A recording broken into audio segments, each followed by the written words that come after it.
스님께 삼배 예를 올리겠습니다.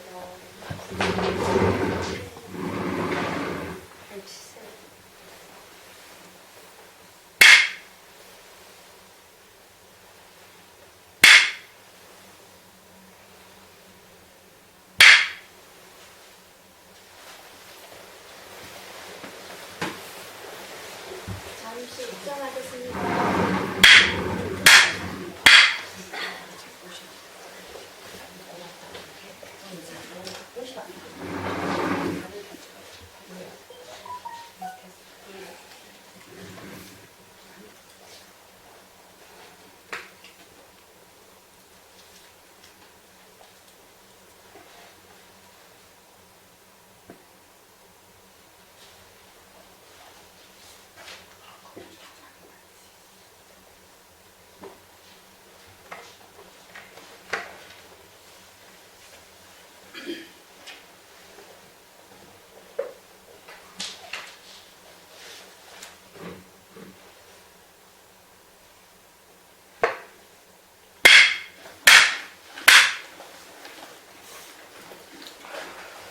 자, 거기 15페이지에 보면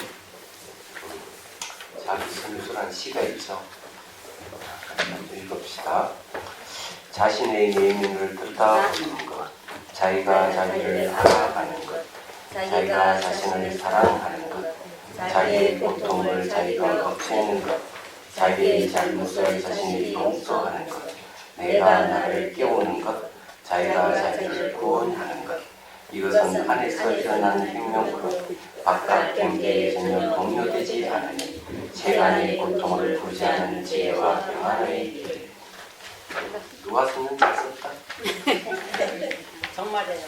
예. 여기 자기가 자기를 구원하는 것 하는 말이 있는데,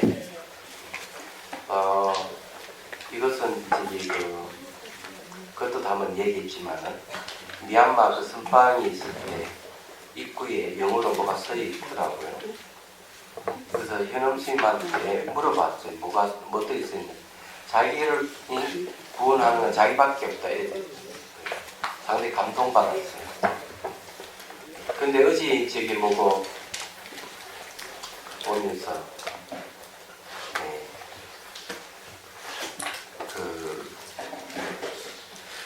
좀 이런 이야기를 했어요. 왜 예수님이 그 십자가에 못 박혀 죽은 것은 많은 사람들을 대신해서 희생을 했다 하는 것에 대해서 제가 비판을 했습니다.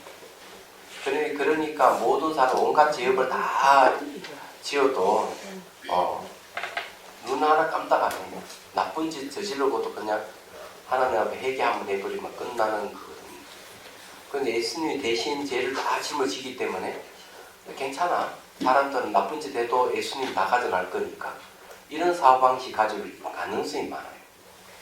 그래 그것이 어찌 보면은 굉장히 좋은 큰 사랑을 실천하신 분이고 그래서 우리가 우러러 봐야 될 것인데 불구하고 사람들은 너무 영악해가지고 그런 나쁜 짓을 스스럼없이 저지르는 빌미를 줄 가능성도 있다. 그런 생각을 좀 했어요. 그런 말도 좀 했고. 그래서 이제 내가 지어서 내가 받는 것, 내가 나 자신을 구원한다는 것은 전혀 그런 일이 여지가 없죠.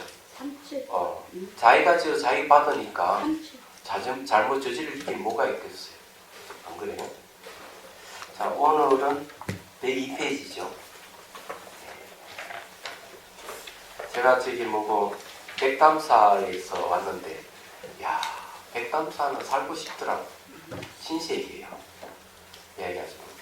그래서 저기 급히 그 백담사 강의 끝내고 직지설 어제 내려갔더니만 뭐 총무 원장 스님부터 정계대화상부터 큰 스님들이 다 모여 있더라고. 백담사에서 왔다 그러니까 백담사 그 오영준 스님 대해서 이야기를 하는데 아주 재밌는 이야기를 많이 들었습니다. 그래서 이제 큰 스님들이 얘기하니까 뭐 옛날 얘기니까 재밌는 이야기죠. 근데 비판이 아니다. 아주 처음부터 끝까지 칭찬 릴레이를 펼치시더라고요. 그 스님께서. 그래서 기본 선언을 거기서 받아들이는 것도 신의 한 수였다고 이렇게 얘기를 할 정도인데 정말 환경이 너무 좋아요. 그래서 거기에 이제 며칠 머물면서 강의를 해보니까 야 진짜 속세를 끝난 기분이 이거였구나 이런 생각을 했어요. 오늘 강의 마치자마자 또 가야 돼요. 가서 또 4일간 더 강의를 해야 됩니다. 제가 다 못 마치고 오늘 이제 쉰다 그러고 이제 왔기 때문에 근데 어쨌든 좋았습니다. 자 102페이지요. 개정의 사막에 대해서 공부를 하죠. 우리가 좀 이 공부하는 큰 주제가 이제 뭘 얘기하는가 하면 지혜에 대한 얘기를 했습니다. 그래서 처음에는 자비에 대한 얘기고 두 번째 지혜에 대한 이야기인데 세 번째 당연히 계율에 대한 이야기를 해야 되는데도 불구하고 개정의 사막이라는 이름으로 글을 썼어요. 제가 한번 읽어볼게요. 살생하지 말라, 도둑질하지 말라, 삿된 음행하지 말라, 거짓말하지 말라, 술을 먹지 말라 등의 계율을 배우고 계율에 따른 삶을 영위하는 것은 계학입니다. 여러분 계하고 계학하고 좀 다릅니다. 계를 의지하여 집중 수행을 통해 마음의 고요함을 얻는 것은 정학이고 정을 의지하여 분명한 명상을 통해 공정의 지혜를 얻는 것은 해학입니다.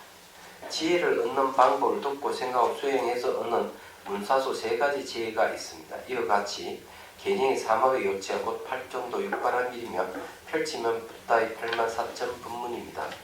여기 아마 달라고 바꿔있나 안 바꿔있나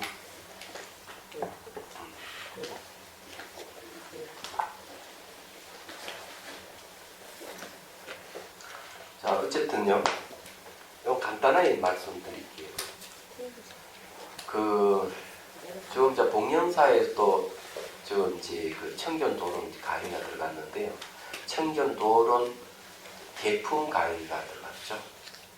그런데 이제 이 계율에 대해서 얘기를 하면은 딱 한마디로 얘기하면 계율이 뭐냐? 계라는 뭐냐 이러면 의도다 이렇게 얘기를 합니다. 그래도 의도도 좋은 의도 이 계율이에요. 근데 계도 보면은 이로운 계가 있고 해로운 계가 있어요. 그래서 해로운 계는 좋지 않죠. 그러나 이런 계행이 나오는 건 행이랑 행위가 나오는 것은 반드시 그 전에 의도가 일어나기 때문에 그건 계는 의도다 이렇게 얘기를 하는 거예요. 근데 아주 그 붓다고사라는 스님의 그 계품은 제가 진짜 아주 명확하다 이렇게. 그 이제 강의를 이제 하게 된 동기도 있지만은 결국 이 계율이라 하는 도덕성이라 하는 거는 개정의 사막 이 정학과 해학하고 분리되어 있지 않다는 거예요. 그래서 그 84,000 법문을 딱 쉐마다로 요약하라고 하면 개정해예요. 실천도 개정해고 이게 딱 일치하게 되어 있습니다. 그리고 이제 이런 걸 이제 얘기를 할 수가 있어요. 뭐 도덕성이 별로 없는 사람들 많이 있거든요. 요즘은 성추행, 성폭행, 뇌물수수 이것이 그냥 TV에서 하도 이야기하니까 입이 붙었는데 이런 일을 저지르는 사람이라 하더라도 명상 수행을 한다 하면 도덕성이 되살아납니다. 희한하게. 왜냐하면 수행은 번뇌를 없애는 것이거든요. 그럼 번뇌라 하는 것이 의도가 들어가요. 번뇌에는 반드시 의도가 들어가 있어요. 탐욕에도 의도가 들어가 있고 분노에도 의도가 들어가 있고 어리석음에도 의도가 들어가 있어요. 항상. 그런 의도가 들어가 있기 때문에 그런 번뇌에 의해서 행위가 일어날 때 부도덕성이 일어나거든요. 그런데 수행도 하나의 의도예요. 수행을 해가지고 도리어 이런 번뇌를 척결을 하면은 행위가 깨끗해지는 거예요. 도덕성이 회복되는 거예요. 그런데 이런 계의를 갖다가 뭐라고 하는가 하면은 도공계라는 말이 있습니다.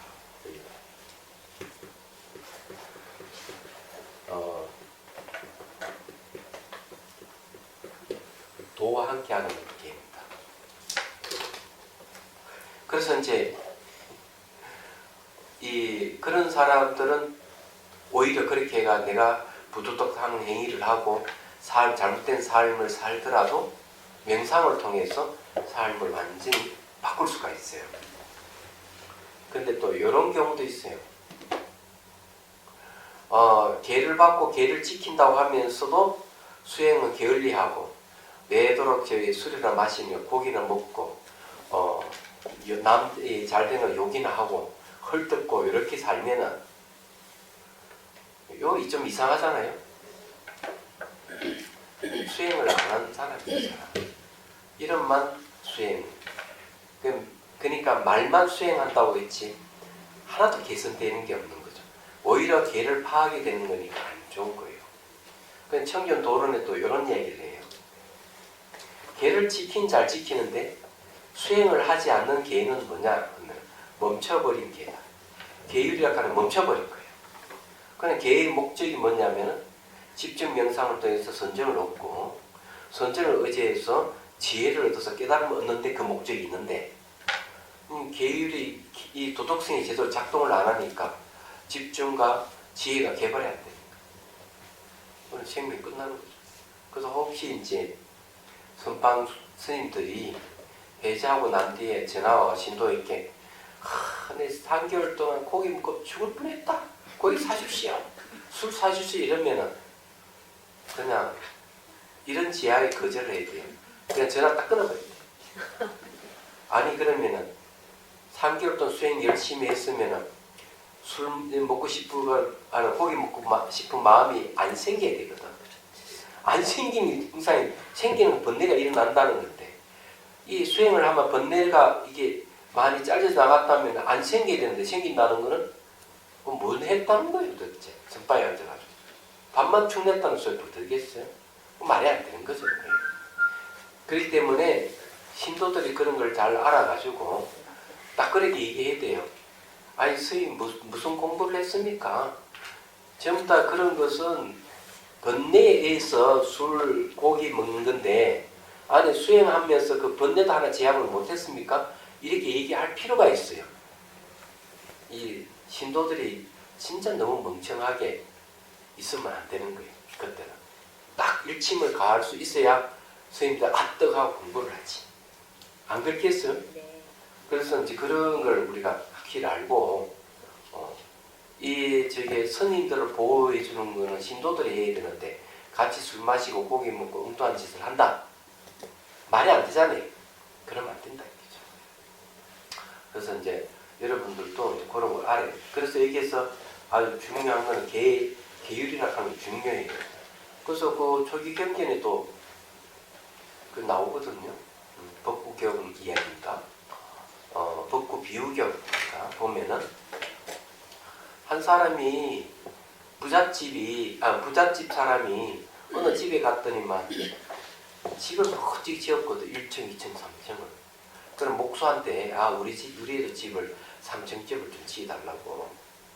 예, 그 사람이 이제 와가지고 땅 파고 기초를 다지니까 부자가 와서 아니 지금 뭐 하느냐. 땅 파고 지금 기초를 놓고 1층을 짓고 2층, 3층을 짓다니까.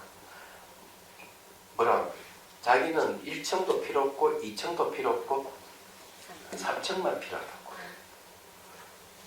이렇게 주장하니 목수가 아니 1층, 2층이 없이 3층이 따로 존재할 수 있습니까? 1층, 2층 지어야 3층을 지을 수 있지 않습니까? 그래도 부자는 굳이 3층만 지으라고 하니 그 목수가 그냥 갈 수밖에 있겠어. 그래서 1층은 계율, 2층은 이 삼매, 선정을 얘기하고 3층은 지혜라고 생각합니다. 개정해라하는 딱 그렇게 분리될 수가 없는 거예요. 얘기하자면. 자, 그래서 요 얘기를 하는 겁니다. 그 다음에 이제 무의식과 수행 방법에 대한 아니 이게 무의식을 이게 아리아식이라고 이렇게 안에 갈로를 넣었는데 왜 무의식이라는 말을 쓰는 하도 요즘 무의식이라는 말을 많이 쓰니까 아리아식이라는 말 대신 무의식을 집어넣었어요. 근데 이 무의식과 수행 방법 이거 왜 이거 얘기를 하느냐면 여러 가지 이유가 있어요. 수행하는 것은 이 우리 무의식과 관련돼 있어서 얘기를 하고 있습니다.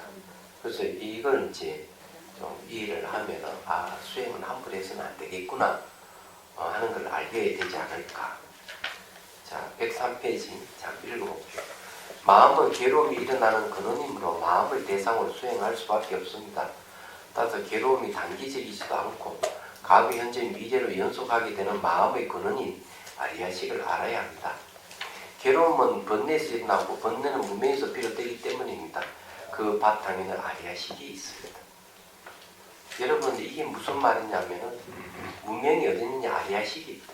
제 심층의식이 그 무명이 딱 자리 잡고 있다는 거예요. 아리야식은 극미세의식입니다. 아리야식의 특징을 알면 번뇌 마음을 제거할 수 있는 수행 방편을 쓸 수 있습니다. 그래서 아리야식이 수행 방법의 기준이 된다고 하는 것입니다. 아주 독특한 시각을 제가 제시를 했습니다. 그렇죠. 중요한 거는요, 무명이에요. 자, 대승기신은 이런 얘기가 있습니다.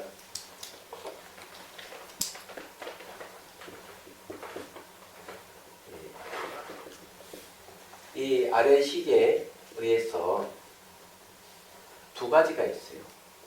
첫 번째는 일체법을 능히 섭수한다.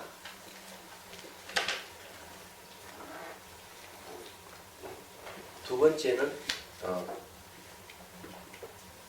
일체법을 생성시킨다. 자, 섭수라 하는 거 이게 이제 포섭한다는 거지. 포섭이란 말이 좋겠네. 요즘 말로.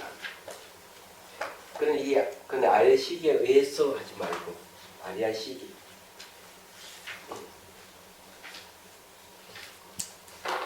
아리야식이 일체법을 능히 다 포함하고 일체법을 생성시킨다 이런 얘기를 하고 있어요.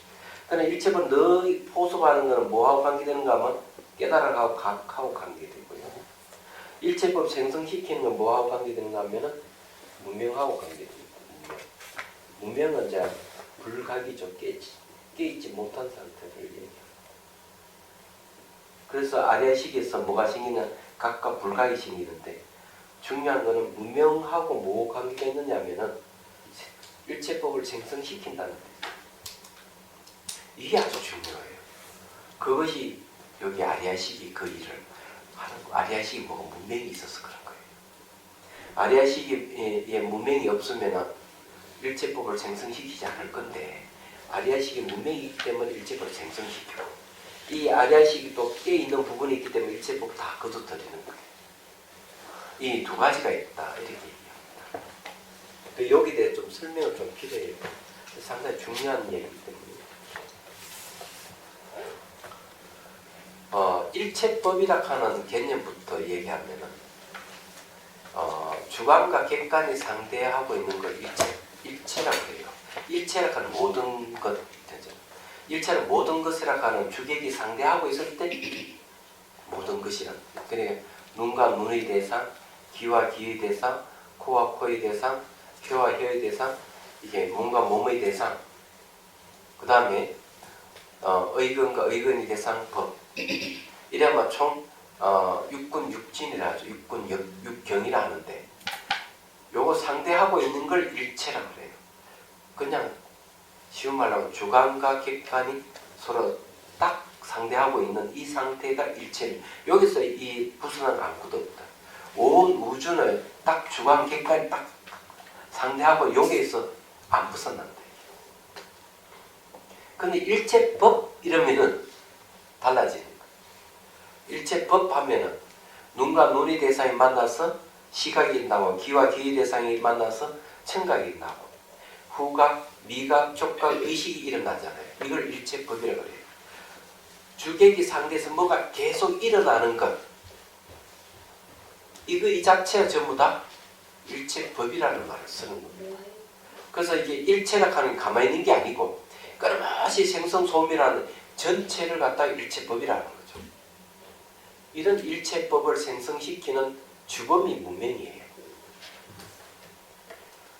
그러니까 우리가 깨있지 못한 상태에서는 늘 모든 걸 만들어내요. 끊임없이 만들어내고 생성시키고 이러는 거예요. 그러면 사람들이 이런 생각을 다 하죠. 그럼 일체 모든 멈춰버리는 거. 생성시키지 않고 다 멈춰버린 거는 그건 깨달음이겠네? 맞아요. 깨달음이에요.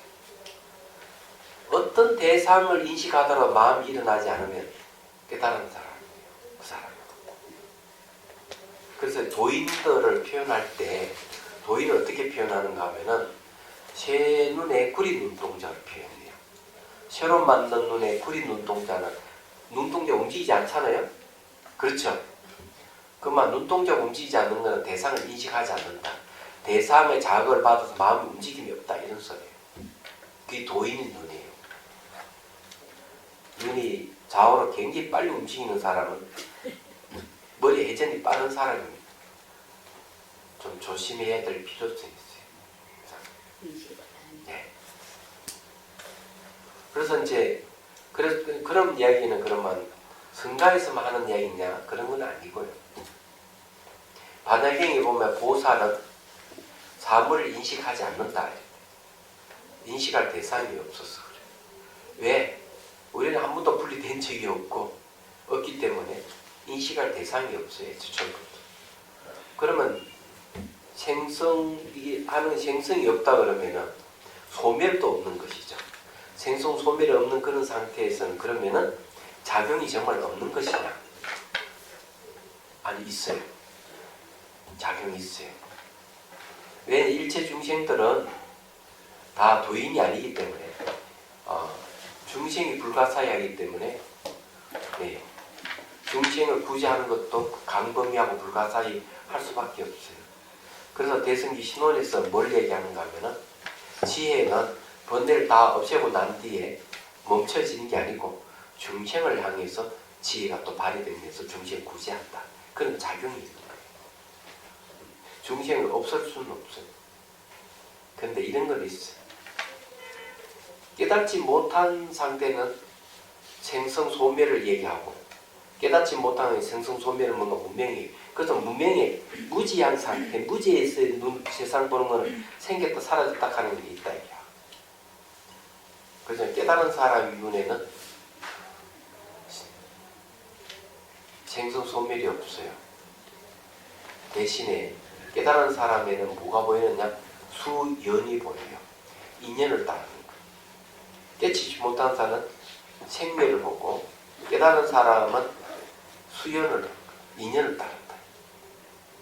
이게 다른 겁니다. 근데 똑같은 겁니다. 생멸하는 거나 수연을 똑같은데 왜 다르게 표현을 하느냐? 깨달은 사람은 생겼다 소멸했다 이걸 보기 때문에 거기서 괴로움을 느끼고 고통을 받아. 그렇지만 깨친 분들은 인연을 따르는 모습을 보기 때문에 거기에는 인연을 따르는 모습은 무자성 공이에요. 그게. 그러니까 무자성 공은 생멸이 없는 거예요. 생멸이 있는가 생멸이 없는 것 같아요. 그러니까 인연을 따르면서 늘 생멸 없음을 보기 때문에 괴로움이 없는 거예요. 이게 다른 점이에요. 그래서 이제 그러면은 우리가 수행하는데 뭐가 중요하냐 하면은 그것이 중요해요. 생멸 없음을 늘 볼 줄 알아야 됩니다. 생멸 없음. 그럼 생멸 없음을 본다는 것은 이런 얘기죠. 소리 있잖아요, 소리. 소리를 비유 들어서 해볼게요. 이 소리를 들으면 생겼다 사라졌다 하는 걸 이 소리가 막 생성되면서 소멸하는 걸 지금 보고 있다면은 그렇게 잘 인식되는 사람은 문명이 있는 사람이에요. 문명. 그런데 이 소리를 듣고도 소리가 매 순간 생멸을 하는데 자취를 남기지 않는 걸 보고 있으면 그 사람은 생멸이 없어요. 그런 사람은 괴로움이 없는 거예요. 어떤 일을 하더라 생성 소멸되는 속에 있어도 마음에 동요가 없는 거예요. 왜? 자성이 없는 줄 보고 있기 때문에. 이 마찬가지로 생각이 일어나고 사라지는 것에 대해서 고민이 많은 사람 굉장히 많습니다. 생각이 일어나고 사라지는 것 때문에. 그 생각이 일어나고 사라지는 이런 것 때문에 이놈 생각은 이거 없애야 된다. 이 생각이 나쁜 놈이다 이래서 생각을 없애려고 하면 막 노력하는 사람이 있는데 생각을 없애는 수행은 불교에서는 권장을 안 해요. 그건 외도 수행이에요. 얘기하자. 생각 자체를 없애려고 하면 안 되는 겁니다. 물론 이제 망념은 없애야겠죠. 생각도 똑같이 생각이 일어나고 사라짐을 거기에 봉착하고 있는 사람은 괴로움을 당하지만 그런 게 뭡니까? 우울증 같은 거죠. 그 생각이 일어나는 순간순간 알아차리면 생각이 소멸해 버려요. 그래서 생각이 일어나고 사라짐을 보면서 생미를 없음을 보고 있으면 그놈 생각이 아무리 머릿속에 일어나더라도 생미를 없음을 보고 있는 사이에게는 그 생각이 자기를 괴롭히지를 않는 거예요. 그래서 연기적각이라는 말이 있어요. 생각이 일어나면 바로 알아차려서 없애라. 그래서 각파, 깨달아 각자 팔파자를 써요. 보죽사께서. 생각을 알아차리면 사라진다. 그래서 계속 그런 식으로 사라지면은 마음이 텅텅 비어서 이제 무심 공부로 가는데 대승기 신론에서는 이런 이야기 하죠. 생각이 생밀 없음을 봐라. 네. 생각 생밀 없음을 봐라. 이 종소리와 똑같아요. 그래서 이 생선 소멸하는 것에 대해서는 사람들이 괴로움을 느껴요. 왜 그런가 하면 영원히 살고 싶어하는 사람은 죽고 싶어하는 마음이 없잖아요. 생긴 반드시 소멸하기 때문에 괴로운 거야. 그래 자기가 늙고 싶지 않은데 주름살 하나 둘 생기면 괴로운 거야. 그렇죠? 제가 요즘 괴로움이 있었거든요. 괴로움이 있었는데 거기 이게 응음대에 이게 충이 먹어가지고 뚜껑이 안 열릴 때 괜찮은데 특히 뭐 씹다 보면 뭐가 탁 그러니 보니까 반짝반짝 빛이 나는 보니까 맨컴이 냈더니 내 금을 떼었더니 그게 떨어져 나온 거야. 그래 병원에 가니까 반 이상이 썩어서 뽑아야 된다고. 그래서 겁을 되게 주더라고. 이게 뽑을 때 이렇게 조각나고 이러면 또 시간이 뭐 더 걸린다고. 그래 마치 내가 한 번에 1분도 안 걸려 한 번에 뽑아. 너무 싱싱한 거예요. 반은 썩었지만. 근데 그거 뽑기 전에는 음식 씹는데 얼마나 불편한지 이런 말할 수 없는 거예요. 근데 생선 소멸만 보는 사람은 그런 게 취하면 괴로운 거야. 그렇잖아요. 그런데 그 통증도 생밀 없음을, 통증이 실체 없음을 보고 있으면 아무지도 않는 거예요. 그래 괴로움이 있는지 없는지는 그게 결정되는 거예요. 그래서 이제 대승기신론에서 생밀을 보고 있는 거는 무명이요. 무명이다. 그럼 생밀 없음을 보는 거는 깨달음이다. 그러면 생성소멸이 왜 생기느냐? 무명에서 생성된다. 모든 생성되는 건 반드시 소멸하게 돼 있어요. 그래서 이게 이제 야리아식이 그게 있다. 이걸 기준으로 하면 누가 막 비난하면 막 분노가 막 일어나잖아요. 그럼 무명이 있다는 소리예요. 마음이 생기죠. 누가 죽었으면 슬퍼서 눈물 흘리는 겁니까? 내 마음이 벌써 마음이 동요해서 눈물을 흘리니까 마음에 동요가 있다. 그거 다 무명에 의해서 그런 거예요. 그래서 옛날 도인들은 그렇잖아요. 저 누구야? 그게 이름을 그 순사는 법사에 올라가서 법문을 하고 나 이제 간다. 법문 끝나면 앉아서 바로 입적을 해버려요. 그러니까 제자들 통곡을 하고 스승님 돌아가셨다고 이러니까 다시 눈을 번쩍 또 돌아와가지고 시끄럽다. 다시 또 법문을 하고 또 돌아가신 사례가 있어요. 이게 동산 양계선 사례 같아요.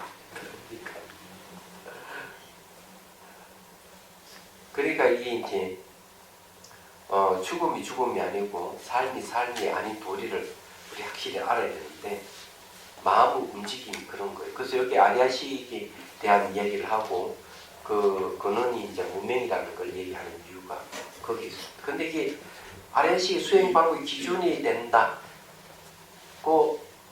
왜 이런 얘기를 했을까? 자, 아리아식은 무의식과 비슷합니다. 무의식은 소부식 개념이지 불교적 개념은 아닙니다. 아리아식의 의식 너머의 것이라는 점에서는 잠재식 또는 무의식이라고 할 수 있습니다. 그러나 아리아식은 무의식과 달리 괴로움의 반복인 생사윤의 주체입니다.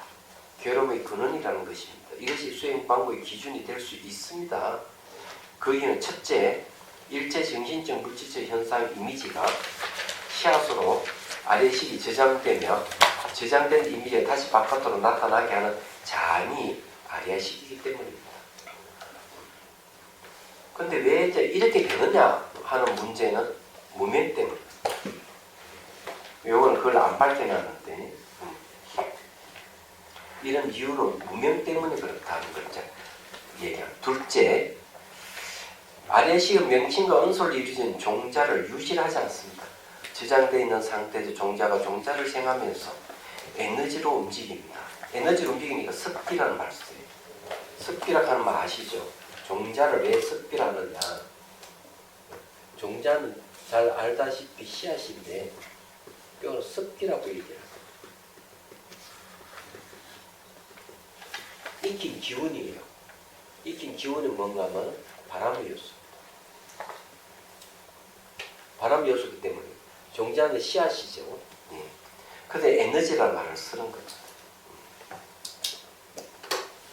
종자는 무명에 의해 움직이는 에너지, 정신적인 것입니다. 유실하지 않는 종자의 성격이 현실을 나타내면 명칭을 붙이고 은설할 수 있는 일상의 삶과 사회, 세계로 나타납니다. 그런 게 사회를 형성하고 세계를 형성하는 거죠. 그런 얘기입니다. 이게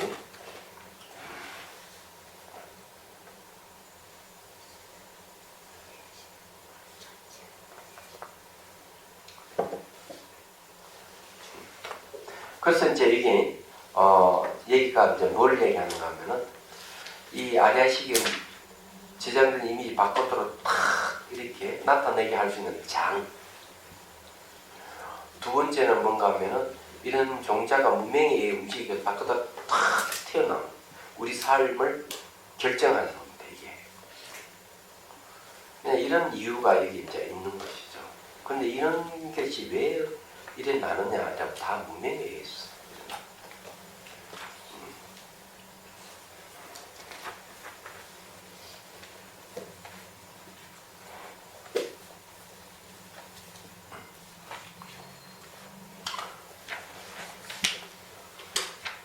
그렇다면 이제 반대되는 얘기를 하죠. 능가경에는 뭘 얘기하고 있는가 하면은 의식이 지혜로 바뀌어버리면은 아리아락하는 이름을 버리게 된다. 아리아락하는 감춘다, 저장한다는 뜻인데 지혜에 의해서 각가지 정보들이 그 이미지를 아리아식이 심지를 못하는 거예요. 왜냐하면은 자성 없음을 보잖아요. 지혜는 뭘 봅니까? 생밀 없음을 보고 있는 거예요. 어떤 정보를 받아도 생밀 없음을 봐요. 그러니까 이미지가 형성이 안 되는 거예요. 지혜에 의해서 이미지가 형성이 안 되니까 그 이미지가 아리아식에 저장이 될 리가 없죠. 저장이 되지 않으니까 아리아락하는 이름을 버린다. 능각이 그렇게 얘기하는 거예요. 그러면 반대로 얘기하면은 우리는 살아오면서 수많은 생을 거치면서 수많은 정보가 마음에 저장되어 있는데 그 우리 삶을 이루고 있는데 결국 우리는 무지하다는 거죠. 그래서 늘 태어나고 죽고 반복하면서 괴로움을 당하고 있는 거예요. 이게 우리 현실이에요. 여기서 탈출할 수 있는 방법을 제시한 게 부처님이에요. 붓다는 그것을 벗어나도록 방법을 제시를 한 거죠. 말하자면. 그 저장되어 있는 정보들을 알고 보면 명은 종자잖아요. 명칭과 은솔로 이루어져 있어요. 그래서 제일 먼저 수행할 때 말과 생각을 떠나야 된다고 얘기를 하는 거죠. 그럼 말과 생각을 떠나는 데는 세 가지 단계를 거칩니다.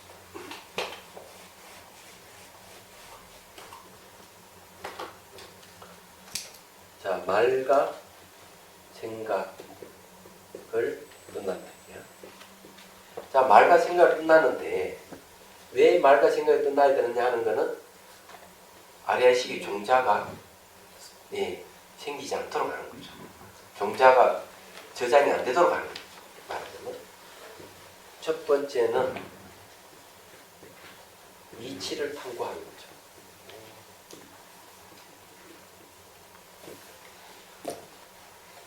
어떤 이치? 말과 생각을 끝난 이치를 탐구를 해요. 탐구하는 게 뭡니까? 이치를 논하는 거죠. 그렇게 하면 이치를 논하는 데 있어가지고 뭘 해야 되냐? 들어야 돼요. 두 번째는 사유해야 돼요. 자, 두 번째는 내가 듣고 사유해가지고 탐구를 했으면은 바로 수행에 들어가야 되거든요. 수행에 들어가니까 뭐가 되냐? 불이문자.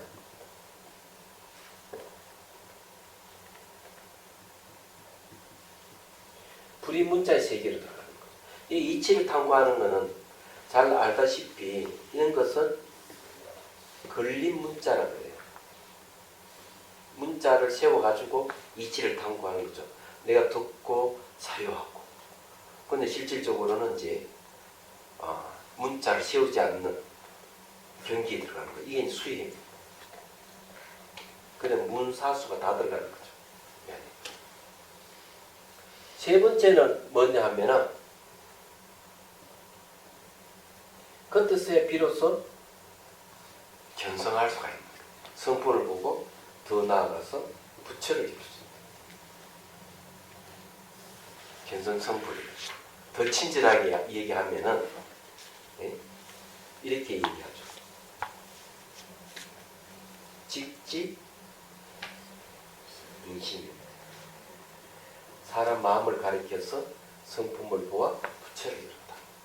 이 단계를 거칩니다. 그래서 이치를 탐구하는 것은 의리선이에요. 의리선. 문자를 세우지 않는 경지들은 실제 수행 체험으로 들어가는 것은 들어가서 온갖 문자를 세우지 않게 되면 그것은 열애선이 되는 거예요. 그럼 이제 성품을 바로 깨달으면은 조사선이 돼요. 이렇게 딱 나누는 거예요. 이거 제가 나눈 거 아니에요. 오르게 나오는 일.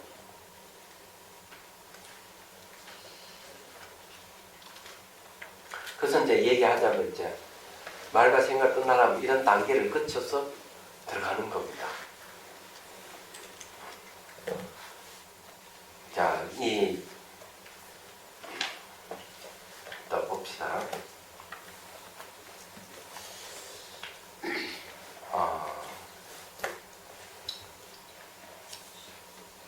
실제의 세간은 105페이지예요. 매 순간 변화물은 고정된 모양과 색깔이 없습니다. 그러나 사회의 세계는 고정되고 분리되고 스스로 존재하는 것 같이 보이며 지속되는 것처럼 인식됩니다. 일상을 삶도 습관적이고 반복적으로 나타납니다. 이와 같이 나타나는 현상은 마음의 표현입니다. 전부 다 보여드린 다 마음의 표현입니다. 사실 표현되는 마음의 세계는 모두 매 순간 변하면서 상호 오존하며 자성이 없는 공입니다. 그런데 불구하고 마음 밖에 외계의 실체로서 존재하는 것이 있다고 보는 것은 무명입니다. 이 무명의 힘에 의해 움직이는 마음을 업이라고 합니다. 이런 업은 선악의 의도를 내용으로 하며 후천적이고 다양한 경험이며 습관적인 것입니다. 업이 유시하지 않고 종자로 심어지는 것이 아리아식입니다. 자, 여기서 하나 더 이야기하면 업에서 뭐가 나오느냐. 업에서 고가 나옵니다. 그래, 요걸 이제 얘기하자면 이렇게 되는 거예요.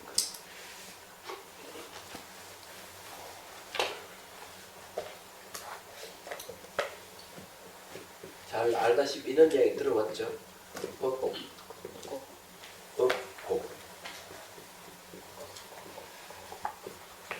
그러니까 미혹에 의해 가지고 마음의 움직임. 업이라 하는 건 마음의 움직임. 마음 움직이니까 괴로움이 생겼어요. 괴로우니까 다시 미혹해진 거예요. 이걸 윤회라고 해요. 이걸 펼치면 12연기가 됩니다. 12개의 고리의 연기가 일어납니다. 12개 공이 일어나는데 우리가 주목해야 되는 건 뭐냐면 이 미혹이 바로 문명이고 번뇌예요. 문명 번뇌인데 이 문명 번뇌에서 마음의 움직임이 생깁니다. 그런 거죠. 그래서 문명의 내용이 뭐냐 하면 여기서 얘기한 대로 딱 세 가지를 들었습니다. 고정 독립돼 있다. 이렇게 보는 거. 두 번째는 다른 거와 분리돼 있다. 세 번째 스스로 존재한다. 어떻게? 실체를 갖고. 실체를 가지고 스스로 존재한다. 이렇게 보는 건 전부 다 문명이에요. 고정 독립된 게 아니고 매 순간 변하고 분리되어 있는 게 아니라 상호 오존 관계를 갖고 스스로 존재하는 게 아니라 실체가 없는 공이다. 이게야. 그렇게 봐야 되는데 그렇게 안 보니까 마음이 움직인다.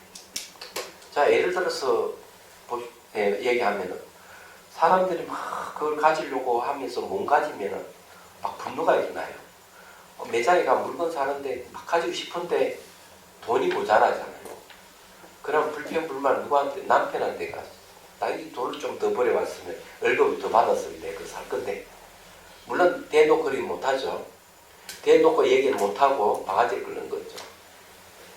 왜 승진을 못하느냐, 왜 사업을 제대로 이렇게. 알고 보면 내용 뭐 사고 싶은데 못 샀다 이기죠. 그럼 그런 쪽으로 나타나요. 그게 전부 다 마음 움직임이잖아요. 마음 움직임, 그 사고 싶은 마음. 그래서 이게 남편에서 안 되면 애꿎은 애한테 몰기하게 때리고 그러지. 그렇게 안 살아왔습니까? 아, 그럴 것 같아요. 그 짐작하시는 예, 거죠? 짐작이죠. 그렇지만 그런 유형이 대부분이 아니었을까. 그런데 만일에 그 물건이 매 순간 변하는 거고 내가 소유한다 하더라도 저것은 실체가 없다는 거, 잠시 내가 가지고 있을 뿐이라는 걸 인식하고 있다면 그 사람은 그 물건을 소유하려는 마음이 안 생겨요. 쉽게 말해가 번뇌가 안 일어나는 거죠. 탐욕이라는 번뇌가 일어나지 않아요. 일어나지 않으면 마음의 움직임이 없고 마음의 움직임이 없으면 남편한테 바가지 끌거나 아이를 때리는 일은 없을 것이다. 너무 간단한 거예요. 그래서 이게 마음의 움직임이 안 생겨야 되는데 우리는 끊임없이 마음이 움직인다 이게. 그래서 괴로움을 넣어요. 마음이 움직였다 하면 괴로움이 따른다는 건 필연적으로 생기는 거예요. 이건 주장하는 그런 겁니다. 그런데 수행자는 매 순간순간 생각이 일어나고 감정이 오르고 내려오는 걸 늘 지켜본다. 지켜보면서 늘 그 흔적 없음을 지켜보고 있으면 상사각으로 영역으로 들어온 거죠. 깨달음과 큰 깨달음과 비슷한 작은 깨달음을 얘기했습니다. 상사각이 성문 영각 초지보살의 경지거든 그게요. 그래서 이제 매 순간순간 우리가 그렇게 이제 누구와 대화할 때도 내가 무슨 생각을 하는지 무슨 말을 하는지 알고 하는 거죠. 네. 이러면 이제 상사각의 영역으로 진입하기 시작한다 이 말이에요. 그래서 제가 옛날에도 그 얘기를 한번 했잖아요. 처음 방송 출연을 요청해서 가서 녹음을 하는데 아니 뭐 2시간도 법문하는데 20분에 못하겠나? 그래 오케이 하고 갔어요. 강주 불교방송국이 그때 가가지고 했는데 20분이 2시간보다 길더라고요. 같은 내용을 3번 반복했어요. 야 말이 그렇게 안 되대. 하고 또 하고 한 20분 지나가서 그래 박 PD한테 새로 하자. 내가 3번 이래 있는 걸 3번 반복했는데 창피스러운 일다 이랬더니만 딱 얘기하는 아니 그걸 어떻게 하시느냐고. 처음 방송한 사람은 자기가 무슨 말을 하는지를 기억 못하는데 어떻게 3번 반복하면 어떻게 하느냐고. 당연히 내가 그때 94년도였으니까 92년도 수행하러 가 93년도 돌아왔잖아요. 아주 수행 기운이 팔팔하니 그게 모르겠어요. 지금도 아는데 그때는 얼마나 팔팔했는지 다 아는 거예요. 이야기한 내용도 다 바로 그래서 자기가 하고 있는 거 자기가 딱딱 아는 수준이 되면은 바로 이제 상사가 영역으로 들어가기 시작하는 거예요. 그러면서 흔적 없음을 봐야 되는 거예요. 그러면 나중에 이제 마음의 본성을 깨뜨려 볼 수 있는 눈이 생기면 그건 이제 초지보살이 이르는 되는 거죠. 그래서 이제 연습을 해야 돼요. 근데 이런 건 한 가지 비밀을 얘기를 하면 아니 생각도 여러 가지 생각들이 많이 일어나는데 A라는 생각, B라는 생각, C라는 생각 무작위로 일어난다면 어떤 한 가지를 봐야 되지 않느냐고. 어떤 한 가지 볼 필요가 없어요. 그래서 그 앞에 어떤 훈련을 해야 되는가 하면 전체 의식이 강화시키는 명상 훈련이 필요해요. 전체를 보는 힘을 길러야 돼요. 전체를 보는 것은 심왕입니다. 그 전체를 보는 속에 부분을 보는 걸 심소라 그래요. 근데 우리는 심왕은 잘 인식이 안 되고 부분 보는 걸 잘 인식하거든요. 부분을 보는 사람들은 그걸 잘 보는 사람들이 좀 성질이 못되게 굴면은 사업의 기제로 거듭나는 거예요. 조금만 일을 그냥 긁어넘어서 막 싸우고 이러거든. 막 잘못을 막 따지고 이러는 거예요. 그런데 전체 의식이 이제 발달하게 되면 의식 공간이 넓어지면은 그런 조그만 일에 대해 신경 쓰고 왈가왈부 안 합니다. 얘기하자면. 그런데 수행하는 데는 전체 의식이라 그러면은 간단하게 얘기하면 딱 앉으면 자기 머리부터 발끝까지 한이 다 보여야 돼요. 눈 감고 있어도 다 보여야 돼요. 다 보는 상황에서 부분을 보는 게 되면은 온갖 생각이 일어나더라 온갖 생각이 다 똑같이 일어나는 것도 없고 사라지는 곳이 없음을 보게 되는 거예요. 어디 한 군데만 볼 필요가 없는 거죠. 전체를 다 볼 수가 있어요. 그래서 문제될 게 없는 거예요. 그래서 전체 의식을 기르는 게 참 좋다. 근데 그런 훈련을 잘 안 하대요. 그래서 이제 자비선 명상원에서 하는 게 극기선 명상. 그 전체 의식 강화시키는 명상을 할 수가 있어요. 그러면서. 그래서 이제 여러 다양한 방법을 제시를 하고요. 자, 숨이 좀 차고면 쉬면서 의식을 저 상등선에 두고 동시에 또 가까운데 멀리 들리는 소리까지 듣고 이러면 의식이 시각적으로 클 뿐만 아니라 청각적으로도 의식이 확 확장되거든요. 그런 훈련을 계속 반복하다 보면 이 전체 의식이 강화되면은 생각이라든 감정이 훨씬 줄어들어요. 희한하게도. 그 다음에 이제 앞과 뒤를 동시에 보는 훈련. 발가락, 손가락, 머리끝을 동시에 두고 걷는 방법. 다양하게 개발해놔. 얘기하자면. 그것만 있는 게 아니에요. 예. 걸어가면서 한 공간이 되도록, 의식이 한 공간이 되도록 하는 훈련. 이런 거죠. 근데 이것이 실제 수행에 들어가면은 딱 앉아 머리 밖을 다 보게 되고 그러면서 뭔가 마음이 일어나는 것을 마치 한눈에 다 볼 수 있는 그런 힘이 생겨요. 수행하기 훨씬 좋아지는 거. 거기 이제 그런 데다가 이제 일어나도 일어나는 곳이 없고 사라져도 사라지는 곳이 없음을 명확하게 보는 걸 생각 불생불멸을 보게 되면은 자 끝내주는 거죠. 근데 그게 이제 수행이 제대로 돼간다는 말이에요. 그래서 여기에 이야기하자면 이제 그런 걸 이제 얘기를 할 수가 있습니다. 자, 그 다음에요. 자, 셋째 부분 보십시다. 셋째 부분. 아리아식은 입태에서 죽음까지 존재의 삶을 존속시켜주는 역할을 합니다. 이 아리아식 특성을 아비담마에서는 존재 지속심이라고 합니다. 즉 생애 전체의 인식활동을 연결하고 지탱해 준다는 의미로 생명의 연속식이라 번역하기도 합니다.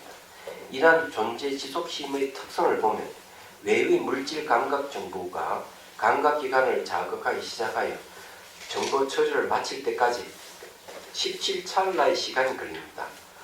지의 눈으로 관찰할 수 있는 감각 정보의 최소 물질 단위가 1찰나 생성, 지속, 소멸할 때 마음은 생성, 지속, 소멸을 17찰나 동안 반복합니다. 이 말은 물질이 한번 바뀌는데 마음은 그러면 17번 바뀐다는 얘기예요. 이 생각이 돼. 그래서 이게 마음은 그 17 바뀐다는 건 뭔가 하면 여기다 생겼다가 머물었다 매라는 17찰나 동안 하는데 이건 자세하게 얘기 안 했어요. 거기에는 이제 조사하는 게 있고 지속적으로 조사하는 게 있고 그래서 그런 식으로 해가 17단계를 거쳐가요. 이거는 이제 아비달마에 나오는데 너무 길어가지고 내가 이걸 안 했는데 다음에 이걸 책 낼 때는 이거 넣겠습니다. 그 과정을. 그걸 참 중요한데 빠뜨렸어요. 자, 즉 물질 찰나와 마음 찰나의 변화 속도를 1대17이며 이 1대17 찰나가 외부에서 들어온 물질 감각 정보를 정확하게 인지하는 인식 정보 처리의 기본 단위입니다. 이 이야기를 왜 합니까? 생각해보면 탁 인식하면 17번 탁 이렇게 인식을 해가지고 그 대상을 딱 받아들여요. 대상을 받아들이면서 그래 크게 강하지 않으면 17찰나까지 안 가는데 강력한 17찰나까지 가죠. 그래서 그 이미지가 아리아식이 저장이 됩니다. 얘기하자면 저장이 되는데 이런 것은요 애매하게 알아차리 훈련을 하지 않으면 이걸 몰라요. 근데 이걸 알아야만이 번뇌를 단절시킬 수가 있습니다. 그래서 이 생성소멸하는 이것을 아주 명확하게 관찰하려면 수행하지 않으면 안 되는데 이때 그것을 잘 이게 관찰해 낼 수 있는 힘이 알아차림이에요. 정념이에요. 그래서 정념 훈련이 없으면 수행 못하는 정념이 없는 수행은 불교 수행이 아니에요.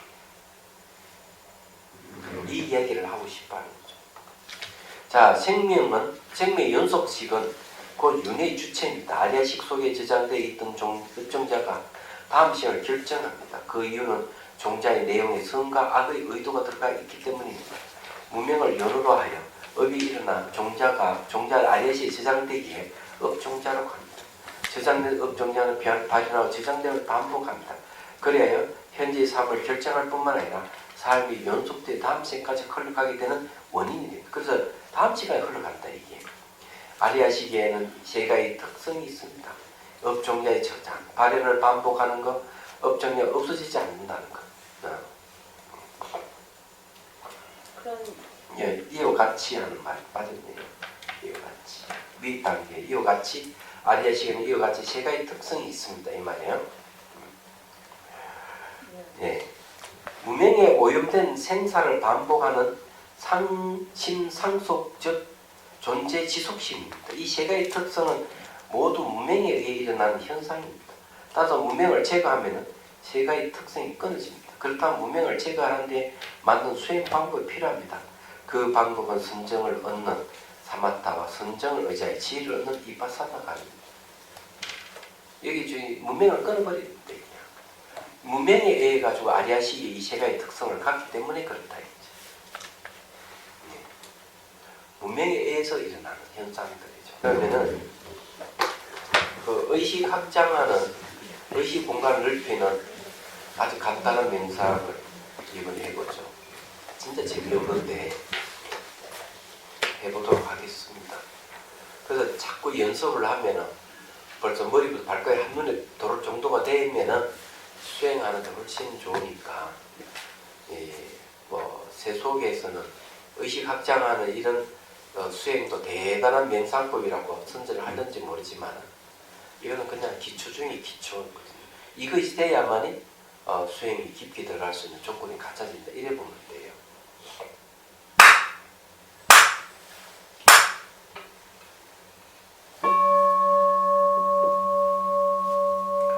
자, 숨을 들이쉬고 내쉬고 어깨에 힘을 빼야 됩니다. 숨을 내쉴 때 어깨에 힘을 빼십시오. 척추는 고쳐 세우고 시선은 곳곳에 잠시 둡니다. 순간 집중하는 방법이에요.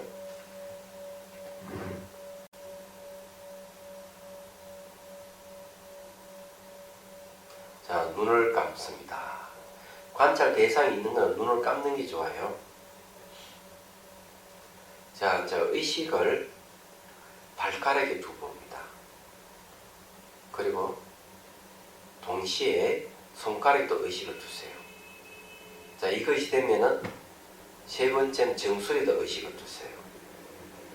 발가락, 손가락, 머리끝을 동시에 두는 거죠. 발가락과 손가락을 동시에 두면은 손가락에서 발가락까지는 거울 같은 마음이 생깁니다. 비춰보는 게 생길 거예요. 동시에 두려면 거울같이 비춰볼 수밖에 없거든요. 그리고 되면은 다시 정수에도 의식을 둡니다. 그럼 정수에서 발가락에 동시에 두려면은 머리 끝에서 발가락까지 거울같이 비춰봐야 돼요. 그래서 발가락, 손가락, 머리 끝에서 발가락까지 이렇게 세 군데 동시에 두며 쭉 지켜보는 거죠. 자, 이때 지켜볼 때 중요한 거는 생각이나 감정이 올라오면은 자연현상이라고 생각하고 급하게 하지 말고 감정의 생각을 덧붙이지 말고 그냥 내버려 두시고 세 군데 동시에 돌렸구만 하시면 됩니다. 자, 종을 한 번 더 칠게요.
벌써 1시간이 흘렀네요.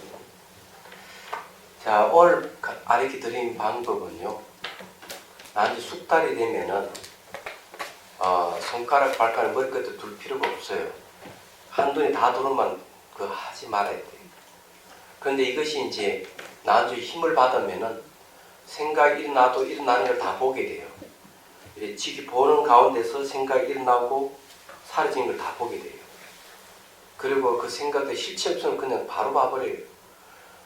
이거는 의식이 전체 의식을 기르는 방법이지만은 처음에는 집중력이 생깁니다. 그 집중력이 이렇게 마치 헤드라이트 비치는 같이 그렇게 돼요. 집중력이.